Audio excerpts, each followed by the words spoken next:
Apa kabar adik-adik? Semoga adik-adik hebat, sehat selalu dan penuh semangat dalam mengikuti pembelajaran. Ketemu lagi dengan Bapak dalam channel Kapal Tematik. Baik adik-adik, kita akan melakukan pendalaman materi tema 4 sehat itu penting pada subtema 1. Nah, sebelum adik-adik melanjutkan video ini, adik-adik dimohon untuk dapat mensubscribe channel ini untuk mendukung agar channel ini terus berkembang. Baik adik-adik, terima kasih atas partisipasinya. Pada subtema 1, pada tema 2, itu akan membahas tentang peredaran darahku sehat. Nah, pada muatan IPA, kita akan belajar tentang organ peredaran darah pada manusia dan fungsinya. Nah, mengalirnya darah yang dipompa oleh jantung di dalam tubuh itu disebut sistem peredaran darah. Nah, jadi adik-adik, sistem peredaran darah itu adalah mengalirnya darah yang dipompa oleh jantung di dalam tubuh. Ini yang disebut dengan sistem peredaran darah. Nah, sistem peredaran darah manusia tersusun atas jantung, pembuluh darah, dan darah. Jantung ini merupakan jantung berfungsi untuk memompa darah, sementara yang merah ini atau ini merupakan pembuluh darah yang berfungsi untuk menyalurkan darah. Ini merupakan bagian-bagian jantung. Kalau kita melihat jantung ini, yang pertama bagiannya adalah serambi kanan, berfungsi untuk menerima darah kaya akan karbon dioksida dari seluruh tubuh. Nah, kemudian ada serambi kiri, berfungsi untuk menerima darah kaya akan oksigen dari paru-paru. Kemudian ada bilik kanan, berfungsi untuk memompa darah kaya akan karbon dioksida ke paru-paru. Kemudian ada bilik kiri, berfungsi untuk memompa darah kaya akan O2 ke seluruh tubuh. Nah, berdasarkan alirannya, darah mengalami dua macam peredaran darah, yaitu yang pertama, peredaran darah besar. Peredaran darah besar itu dari bilik kanan, kapiler seluruh tubuh, kemudian vena atas dan bawah, kemudian ke serambi kanan. Ini gambar merupakan gambar dari peredaran darah besar. Nah, kemudian ada yang disebut dengan peredaran darah kecil. Peredaran darah kecil yaitu dari bilik kanan, arteri paru-paru, kemudian masuk ke paru-paru, vena paru-paru, kemudian ke serambi kiri. Nah, fungsi darah. Adik-adik, sel darah merah berfungsi mengangkat oksigen ke seluruh tubuh. Nah, plasma darah berfungsi mengedarkan zat makanan ke seluruh tubuh. Kemudian ada yang disebut dengan keping darah, berfungsi untuk menutup luka. Jadi keping darah ini ketika adik-adik luka, inilah yang berfungsi untuk menutupi luka. Kemudian ada lagi yang disebut dengan sel darah putih, berfungsi untuk membasmi kuman yang masuk ke dalam tubuh. Jadi ini merupakan bagian-bagian darah serta fungsi-fungsi darah. Terdiri sel darah merah, plasma darah, keping darah, sel darah putih. Nah, adik-adik, pada pembelajaran 1 muatan bahasa Indonesia, kita akan membahas tentang pengertian pantun.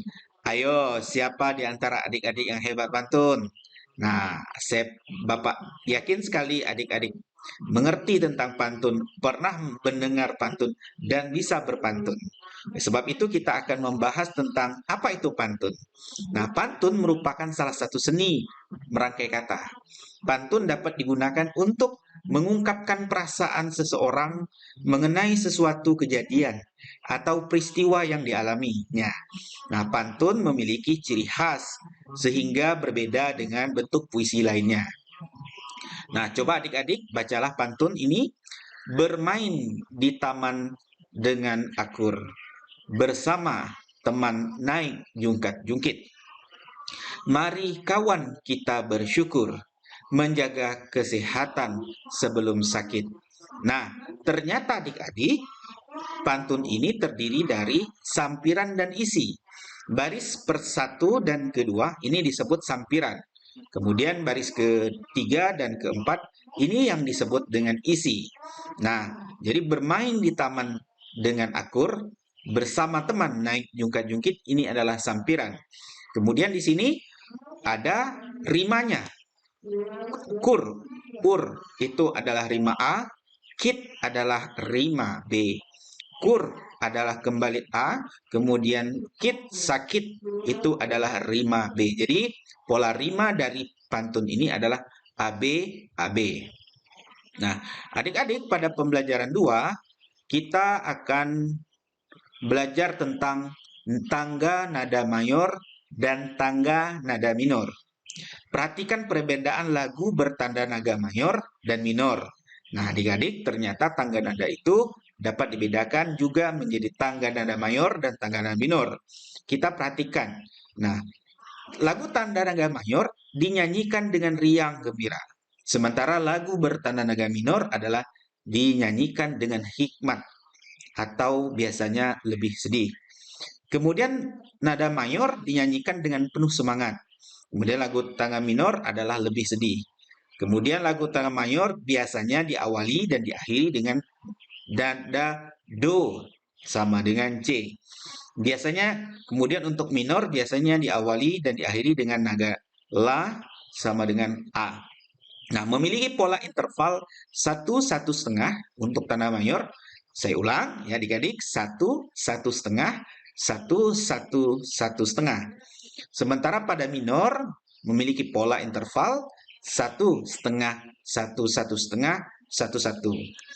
Nah, adik-adik, berikut ini contoh lagu bertanda nada mayor dan minor. Nah, ini adalah lagu tangga nada mayor.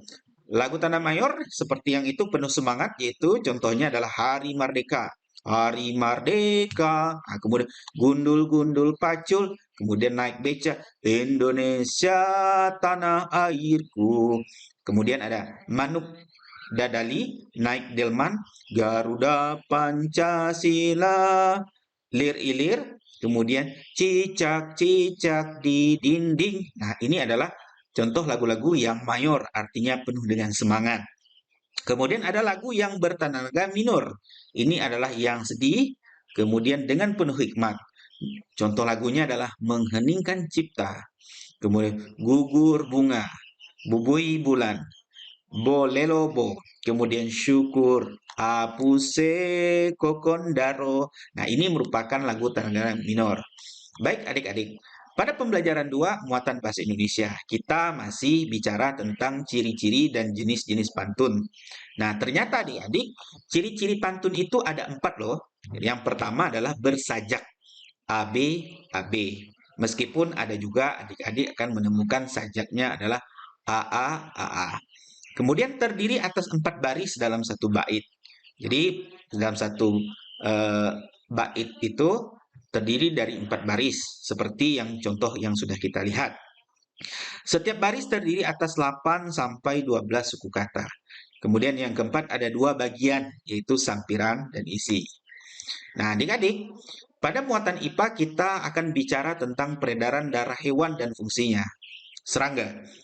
Nah, memiliki sistem peredaran darah terbuka.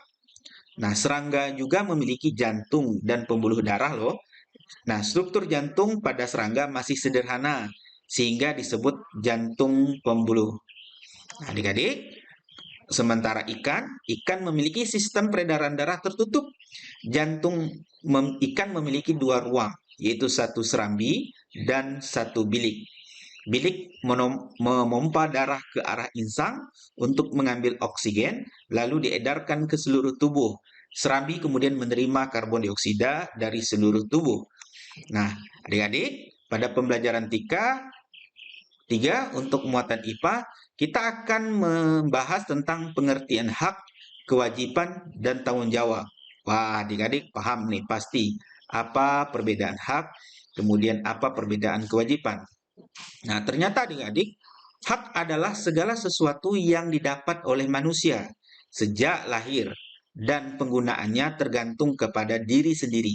Nah, contoh hak itu adalah yaitu kita memiliki tubuh yang sehat. Hak itu adalah, kemudian kewajiban adalah segala sesuatu yang harus dilakukan oleh seseorang. Contohnya kewajiban menjaga kesehatan tubuh. Adik-adik, hak dan kewajiban itu berjalan seimbang. Kita memiliki hak, kita juga memiliki kewajiban.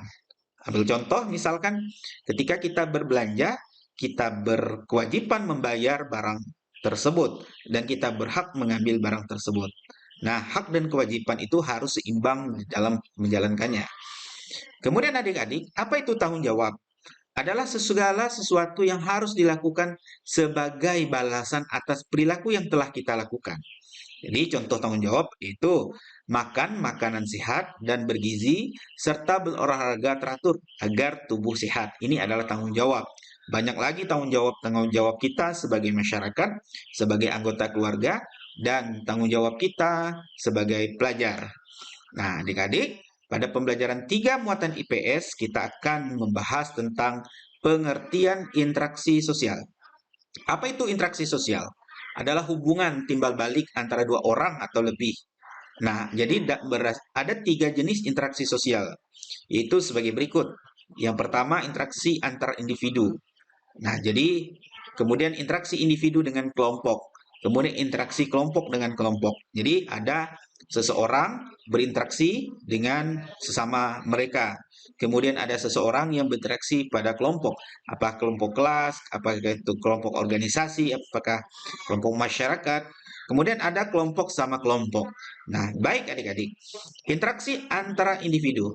Nah, interaksi antara individu di sini contohnya interaksi individu dengan kelompok, yaitu membaca puisi. Nah, ini adalah individu, jadi seseorang membacakan puisi di dalam sebuah kelompok. Di sini tentu adalah kelompok yang berjenis, misalkan kelas, kemudian sekolah.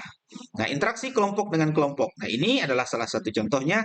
Misalkan tarik tambang, ini sederhana saja.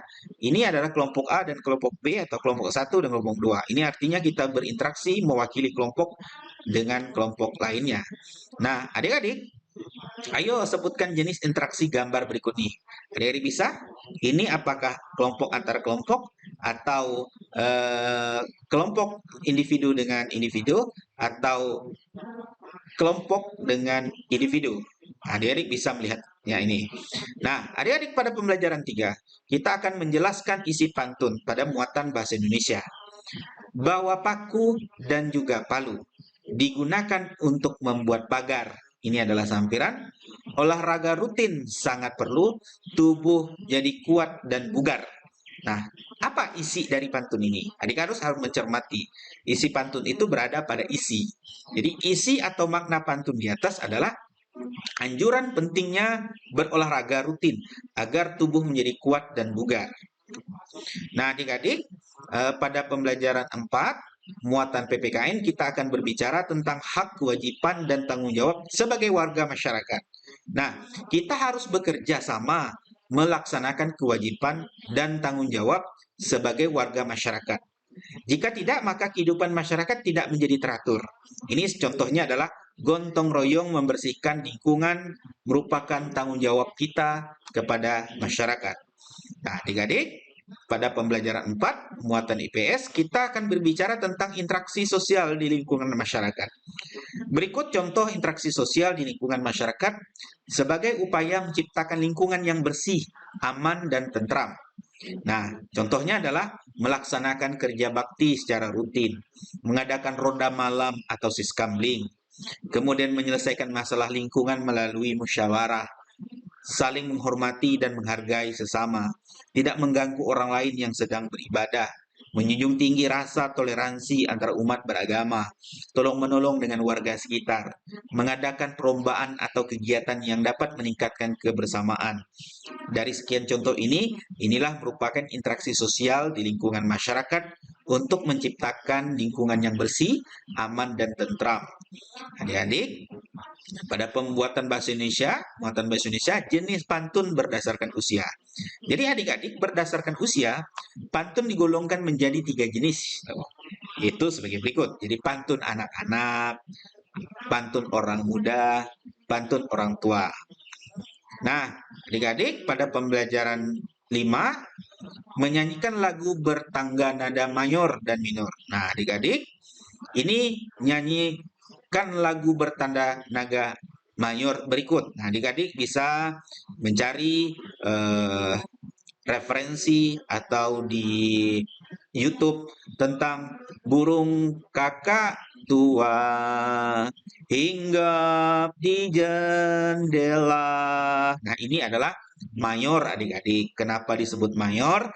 Karena nadanya pertama bertanda naga diawali dengan do sama dengan C, kemudian ini adalah penuh dengan semangat. Ingat adik-adik bahwa tanda naga mayor adalah, nah, suara Bapak tidak cocok untuk bernyanyi, adik-adik bisa berlatih menggunakan tanda naga mayor ini ya adik-adik. Nah, kemudian ayo nyanyikan lagu bertanda naga minor, berarti yang sedih.